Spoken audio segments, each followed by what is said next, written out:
La acción transcurre en diciembre de 1944 en los escarpados bosques nevados de las Ardenas.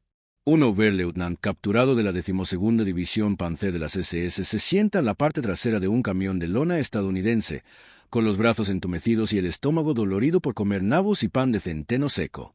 El doctor Goebbels le llevaba años diciéndole que Estados Unidos era una sociedad en decadencia, una nación de civiles débiles cuyas ciudades estaban siendo destruidas por submarinos y cuya gente se moría de hambre. El camión dobla una esquina y los ojos del oficial se abren de par en par. Hasta donde la niebla lo permite, miles de camionetas GMC CCKW se extienden, parachoques contra parachoques, con las luces apagadas, pero los motores acelerando con una eficiencia mecánica que no había oído en años. Ve cajas de naranjas frescas, montañas de harina blanca y soldados comiendo barras de chocolate como si fueran tierra.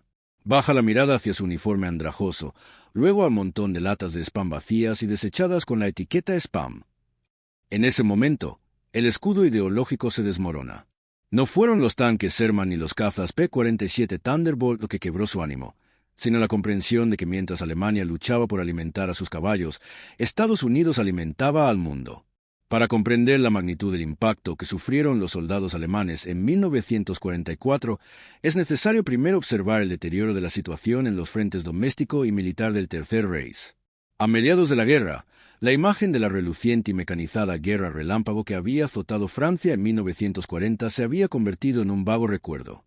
Dentro de Alemania, el decreto de guerra total de 1943 había arrasado la economía civil. El pueblo alemán subsistía con una dieta principalmente de productos sustitutivos.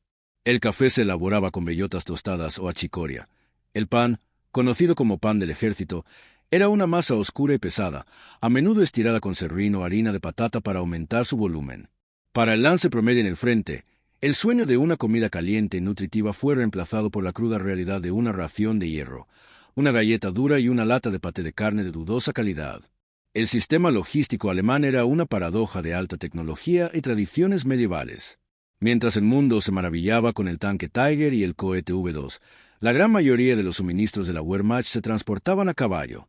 Entre 1939 y 1945, Alemania utilizó la asombrosa cifra de 2,7 millones de caballos. En el lodo del frente oriental y en las empinadas laderas de Italia, la maquinaria de guerra alemana se movía a la velocidad de un animal. Esta dependencia del transporte animal era más que una simple decisión táctica. Era un síntoma de la grave escasez de petróleo y caucho. Cada litro de combustible sintético se priorizaba para los tanques y la Luftwaffe, dejando a la infantería morir de hambre o buscar comida. Para 1944, el soldado alemán libraba una guerra del siglo XX con la movilidad del siglo XIX, convencido por la propaganda estatal de que los aliados estaban aún peor. El ministro de propaganda, Joseph Goebbels, dedicó años a crear una narrativa sobre la debilidad estadounidense. Se le decía al público alemán que Estados Unidos era una nación mixta incapaz de disciplinarse, y que el bloqueo de submarinos en el Atlántico había llevado a los estadounidenses al borde de la inanición. Los noticiarios berlineses mostraban imágenes manipuladas de colas para recibir pan en la ciudad de Nueva York y afirmaban que el arsenal de la democracia era un cascarón vacío. A los soldados alemanes se les inculcaba la creencia de que, incluso si los estadounidenses lograban desembarcar en Europa, serían tropas novatas, mal abastecidas y sin la resistencia necesaria para una campaña prolongada. Esta ilusión, cuidadosamente elaborada, fue lo único que mantuvo motivadas a muchas unidades alemanas a medida que la presión aliada se intensificaba tanto desde el este como desde el oeste. Sin embargo, la realidad al otro lado del Atlántico era completamente opuesta a la versión nazi de los hechos. Mientras Alemania reciclaba chatarra de las vallas de los parques, la maquinaria industrial estadounidense entraba en un estado de hiperproducción. Estados Unidos no solo fabricaba armas, creó todo un estilo de vida que podía exportarse al frente. El soldado estadounidense era el combatiente mejor alimentado, mejor vestido y con mayor movilidad de la historia. Por cada camión alemán, los estadounidenses producían 10. Por cada tonelada de pienso alemán para caballos, los estadounidenses enviaban miles de toneladas de raciones procesadas y ricas en calorías. El escenario estaba preparado para un choque psicológico. Cuando la raza superior finalmente se encontrara con los estadounidenses decadentes, lo primero que notarían no sería el calibre de sus fusiles, sino la calidad de su pan. Mientras la red logística alemana comenzaba a desmoronarse bajo el peso de un durísimo combate en dos frentes, Estados Unidos organizó la mayor movilización industrial de la historia. Para los planificadores de Washington y los trabajadores de Detroit, la guerra era más que una simple batalla ideológica. Era un problema de movimiento de masas. El arsenal de la democracia, como se le llamaba, se debía a la incesante e implacable productividad de las fábricas estadounidenses. Solo en 1944, las fábricas estadounidenses producían un nuevo avión cada 5 minutos y un nuevo buque transoceánico cada día. Pero la verdadera genialidad del esfuerzo bélico estadounidense residía en el 2,5, un camión GMC de 2,5 toneladas. Este vehículo se convirtió en el corazón del avance aliado, una bestia de carga mecánica que no requería descanso ni alimento y podía transportar más carga que una docena de carros tirados por caballos juntos. Este auge industrial creó un excedente inimaginable para la mentalidad europea. Mientras Gran Bretaña y la Unión Soviética luchaban por sobrevivir, Estados Unidos era la única nación beligerante capaz de elevar el nivel de vida de su población al tiempo que libraba una guerra global. Este excedente también afectó a los soldados. El ejército estadounidense no solo proporcionaba munición a sus soldados, sino que también les proporcionaba comodidad. El cuerpo de intendencia se enfrentaba a una tarea que parecía absurda al alto mando alemán: mantener la moral de millones de personas con alimentos y artículos de lujo. Esto implicaba la creación de panaderías móviles capaces de producir miles de hogazas de pan blanco fresco a diario a pocos kilómetros de frente. Implicaba el Red Bull Express, un sistema de convoys masivos de casi 6,000 camiones que operaban las 24 horas para garantizar que los ejércitos que avanzaban nunca se quedaran sin combustible ni alimentos. Para el verano de 1944, tras la ruptura de Normandía, el desequilibrio logístico alcanzó un punto crítico. El ejército estadounidense consumía 800,000 galones de gasolina al día. Para los observadores alemanes, extraer combustible de aviones derribados para mover un solo tanque era más que una simple ventaja militar. Era una proeza de organización. Los estadounidenses no solo libraban una guerra, llevaban una sociedad de alto consumo a los campos de batalla de Europa. Cada división estadounidense contaba con el respaldo de una cadena de apoyo logístico que se extendía 4,800 kilómetros a través del océano y cientos de kilómetros a través del territorio liberado. El soldado estadounidense luchaba soportando todo el peso de la mayor economía del mundo. Esta superioridad logística no era un secreto oculto en las salas de juntas del Pentágono, era evidente en cada carretera de Francia y Bélgica. La enorme densidad de equipo estadounidense significaba que, por cada kilómetro de carretera, había más vehículos estadounidenses que soldados alemanes capaces de defenderla. Los líderes alemanes, aún aferrados a la idea de la fuerza de voluntad, la cualidad de la voluntad, se negaban a aceptar que el acero y las calorías pudieran vencer el espíritu superior del guerrero ario. Creían que las líneas de suministro estadounidenses acabarían desbordadas y colapsando. Esperaron a que los estadounidenses se quedaran sin energía, pero en lugar de eso, simplemente construyeron más puertos, tendieron más oleoductos y transportaron más camiones. Los rangos inferiores de la Wehrmacht comenzaron a comprender. No estaban luchando contra un ejército, sino contra una fábrica que nunca cerraba. El choque de realidades logísticas entre Alemania y Estados Unidos era más que una simple cuestión de números, era un profundo choque cultural y psicológico. Para el soldado alemán, que operaba en condiciones cada vez más desesperadas, cada caloría era un bien preciado, cada litro de combustible un activo estratégico. Su experiencia de guerra fue una de constante privación, donde el ingenio nació de la escasez.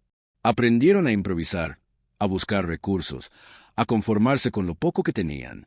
Su dieta, a menudo compuesta únicamente de pan negro, sopa aguada y algún que otro café sucedáneo, reflejaba la difícil situación de una nación asediada, una población que lo había sacrificado todo por el esfuerzo bélico. El pan del ejército, pesado y sombrío, era un símbolo de penurias compartidas, un sombrío recordatorio de su lucha colectiva contra adversidades insuperables. En marcado contraste, los soldados estadounidenses llegaron a Europa con una abundancia que rozaba lo absurdo desde una perspectiva alemana. Sus raciones no eran solo sustento, eran un resabio de hogar, una conexión psicológica con las comodidades de la vida estadounidense. La ración diaria, aunque a menudo ridiculizada, proporcionaba una dieta rica en calorías y equilibrada. Pero era la disponibilidad de productos frescos, alimentos enlatados, quizás lo más impactante, pan blanco fresco, lo que realmente subrayaba la enorme brecha económica entre los países en guerra. Las panaderías móviles del cuerpo de intendencia podían producir hasta 13,600 kilos de pan al día, horneado con harina blanca de alta calidad. No era solo comida, Era un símbolo de recursos ilimitados, un testimonio blanco y brillante de una cadena de suministro ininterrumpida que se extendía miles de kilómetros a través del Atlántico. Esta guerra alimentaria tuvo un impacto directo en la efectividad en el combate y la moral de ambos bandos. Un soldado bien alimentado posee mayor resistencia, mayor claridad de criterio y una moral más alta. Los soldados estadounidenses, que recibían un suministro constante de alimentos ricos en proteínas y calorías, podían permanecer en combate durante más tiempo, recuperarse más rápidamente y mantener la moral alta incluso en condiciones extenuantes. Los soldados alemanes, en cambio, a menudo sufrían de desnutrición, deficiencias vitamínicas y fatiga crónica. Sus cuerpos, como su máquina de combate, eran llevados al límite, sostenidos más por el fervor ideológico y la disciplina que por la alimentación física. El mero acto de comer se convirtió en una batalla para los alemanes, una lucha constante contra el hambre y las limitaciones de su deteriorado sistema de abastecimiento. La imagen de un soldado estadounidense tirando descuidadamente raciones a medio comer, o la abundancia de chocolate, cigarrillos y fruta fresca en los campos, a menudo resultaba demasiado impactante para los exhaustos alemanes. Era un lujo que los civiles alemanes no habían visto en años, y mucho menos los soldados en el frente. Desde la perspectiva estadounidense, era un despilfarro increíble, mientras que desde la perspectiva alemana, una abundancia inimaginable.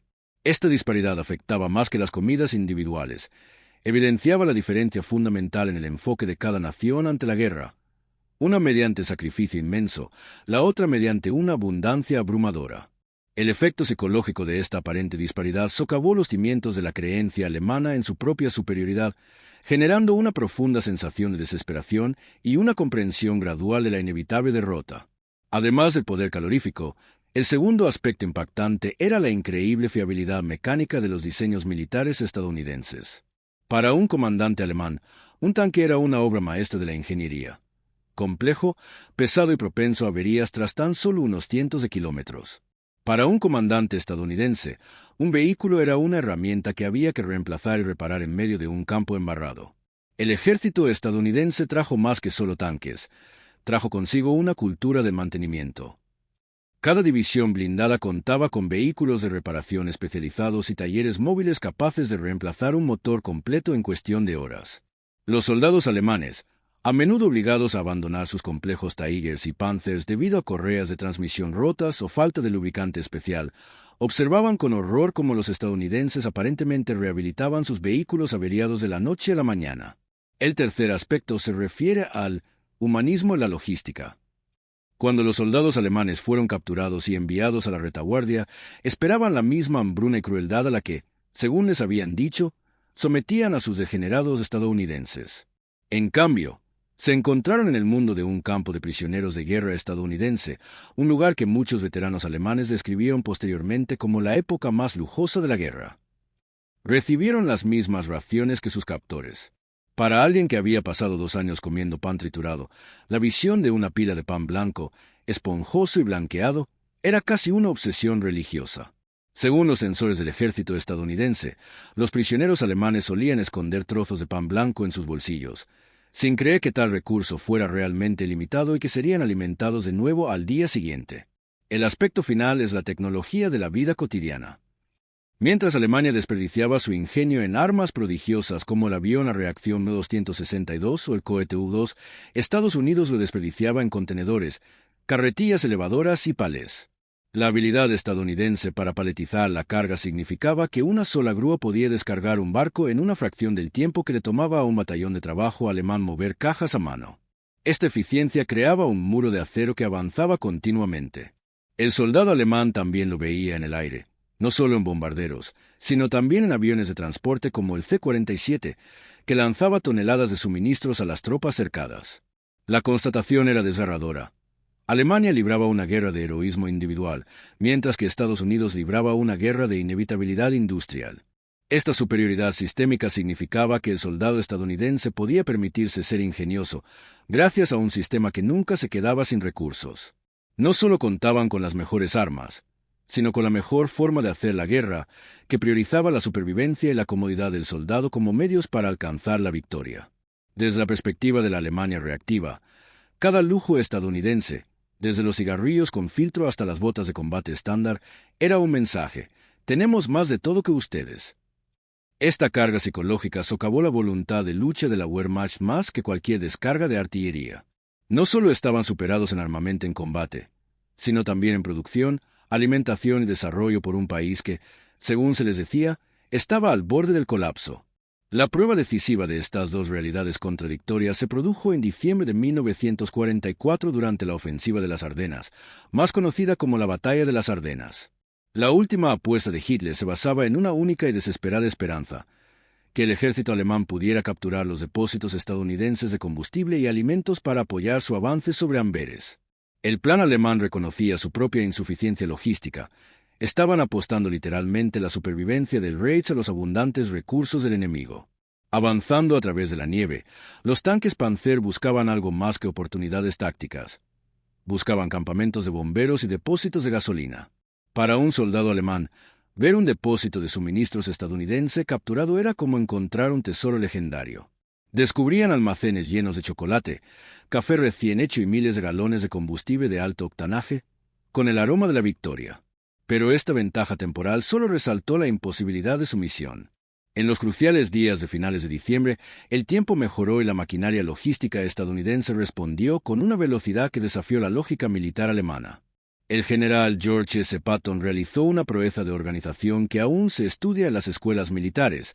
Dio un giro de 90 grados a toda la red logística del Tercer Ejército en medio de una tormenta de nieve.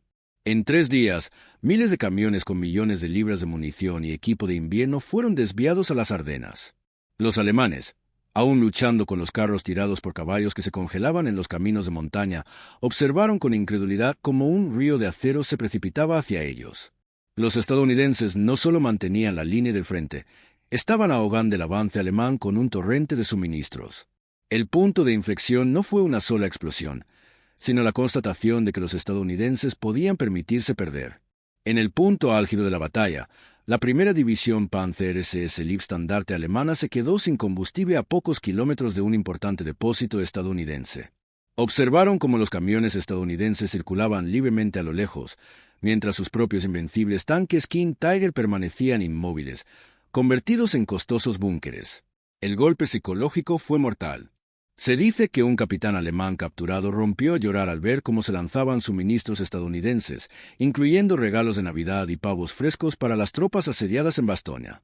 Comprendió que, mientras Alemania sacrificaba a sus hijos para defender unos pocos kilómetros de bosque helado, Estados Unidos ofrecía una cena festiva a sus soldados en el frente. Esta disparidad de recursos significaba que las acciones estadounidenses siempre eran preventivas, mientras que las alemanas eran reactivas. Cuando un puente era volado, los ingenieros estadounidenses no esperaban caballos, entregaban puentes baile en camión y reconstruían el cruce en cuestión de horas. Cuando una unidad se veía inmovilizada, la artillería estadounidense no contaba los proyectiles. Disparaba proyectiles al objetivo, machacando las posiciones alemanas con más metal en 10 minutos que el que un regimiento alemán había visto en un mes. La raza superior fue aplastada por una nación a la que ellos mismos llamaban tenderos. El peso de la respuesta logística estadounidense transformó las Ardenas de una ruptura alemana en un cementerio alemán. A principios de 1945, el ejército alemán ya no era una fuerza de combate cohesionada. Era una mezcolanza de soldados hambrientos y desesperados que se retiraban hacia el corazón del país, cada vez más reducido. El punto de inflexión definitivo llegó durante la carrera del Rin. A medida que los aliados avanzaban hacia la frontera alemana, capturaron los últimos centros importantes de suministro alemanes. Lo que descubrieron fue una cruda muestra del esfuerzo bélico nazi. Almacenes llenos de medallas y uniformes, pero vacíos de comida y combustible. Mientras tanto, los soldados alemanes, que se rindieron en masa durante este periodo, presenciaron un espectáculo que finalmente rompió su adoctrinamiento ideológico. Al ser conducidos a la retaguardia, se vieron obligados a dejar paso al Rebellion Express y sus sucesores, una auténtica cinta transportadora del poderío industrial estadounidense. El momento de colapso psicológico total llegó cuando las unidades alemanas presenciaron cómo el puente de los barcos estadounidenses se extendía hasta el corazón del continente. En el puente de Remagen y los cruces posteriores, los estadounidenses no solo cruzaron el agua, trajeron consigo toda una civilización. En menos de 48 horas tras tomar la cabeza de puente, las tropas estadounidenses habían tendido tuberías a través del lecho del río para bombear gasolina directamente desde la costa francesa hasta el frente alemán. Establecieron hospitales de campaña mejor equipados que las mejores clínicas berlinesas y panaderías que producían un pan tan blanco que los alemanes, cubiertos de hollín, lo consideraban lino blanqueado. Para un soldado de la Wehrmacht, al que le habían dicho que las ciudades estadounidenses estaban en ruinas, la visión de 10.000 camiones, nuevos, en buen estado y cargados de carne, era la prueba definitiva e irrefutable de que la guerra había terminado. Un incidente destaca en los archivos de la 101ª División Aerotransportada, el descubrimiento de un tren alemán que transportaba suministros al frente. Los estadounidenses abrieron las cajas y encontraron artículos de lujo destinados a altos oficiales nazis, vinos finos y sedas, mientras los soldados alemanes de la zona se morían de hambre. En represalia, los soldados estadounidenses abrieron sus propios paquetes de raciones y los distribuyeron entre la población local y los prisioneros. El contraste fue espantoso.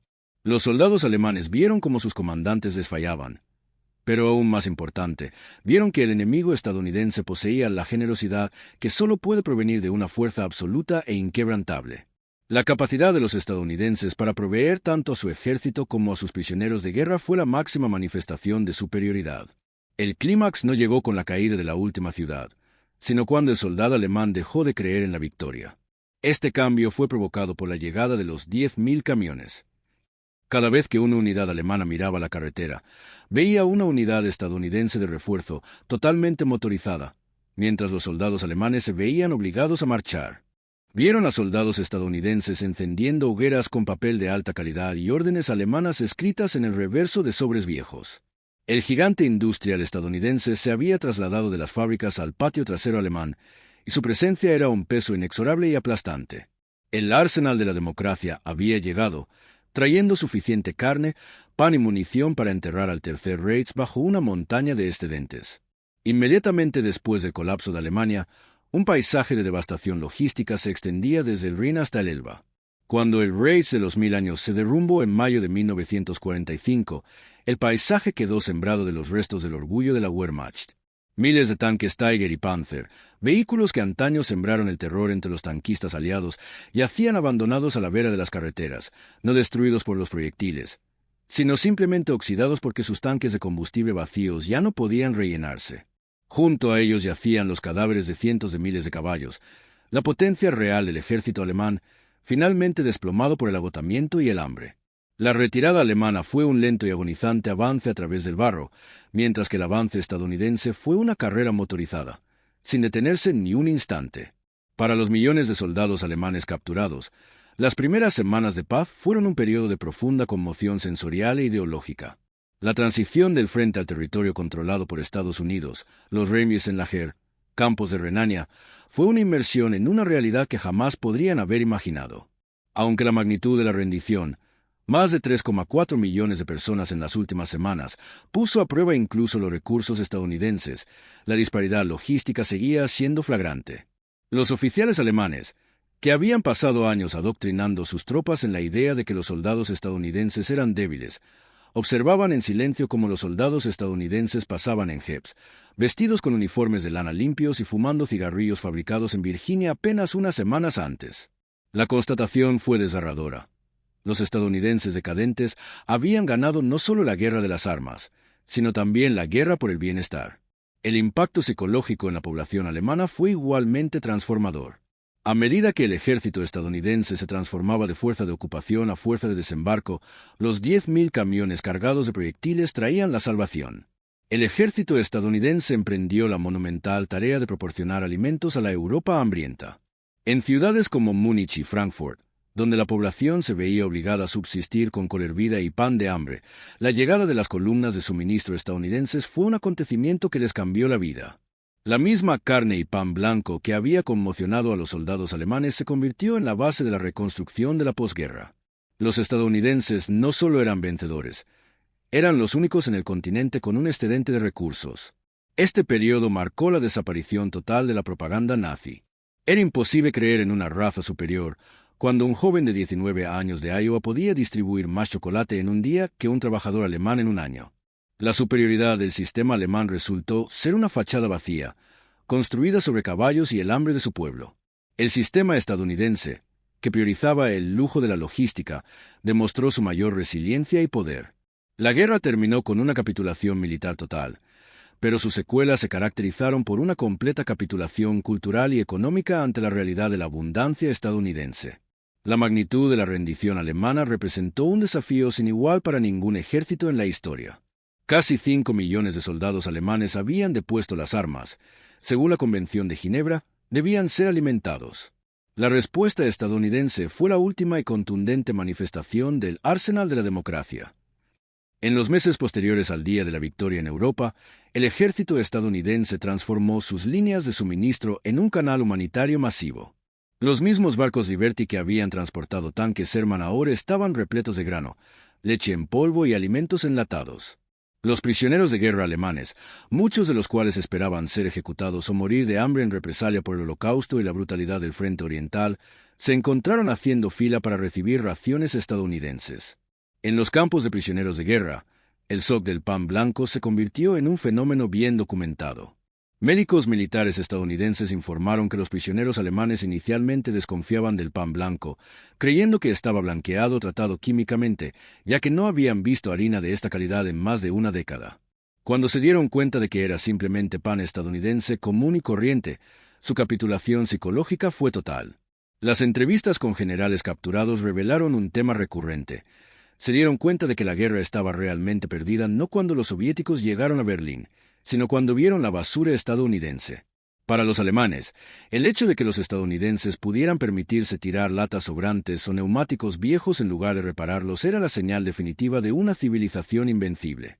Esta abundancia también sentó las bases del Plan Marshall. La infraestructura que los estadounidenses habían construido para ganar la guerra, puertos, oleoductos y redes de transporte marítimo, se convirtió en la columna vertebral de la reconstrucción europea. Los 10.000 camiones no se detuvieron, simplemente redirigieron su carga de municiones a materiales de construcción. El pueblo alemán, al que se le había enseñado a ver a Estados Unidos como una tierra de caos y pobreza, vio en cambio una nación tan organizada y rica que podía permitirse alimentar a sus antiguos enemigos mientras reconstruía simultáneamente su propia economía civil. El soldado estadounidense se convirtió en el símbolo de esta nueva realidad. Un hombre con una barra de chocolate Hershey's en un bolsillo y un cargador de munición de repuesto en el otro. Para 1946, la maquinaria bélica alemana había sido completamente desmantelada, pero el sistema logístico estadounidense se había convertido en el nuevo estándar global.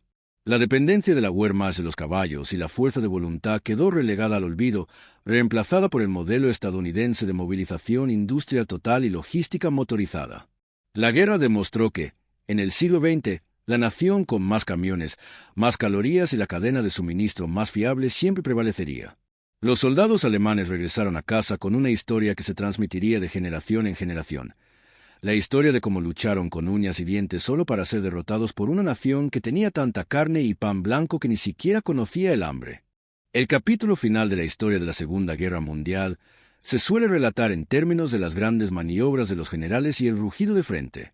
Pero la verdadera historia del fin del conflicto reside en el silencio del soldado alemán que observaba pasar un solitario convoy de suministros estadounidense.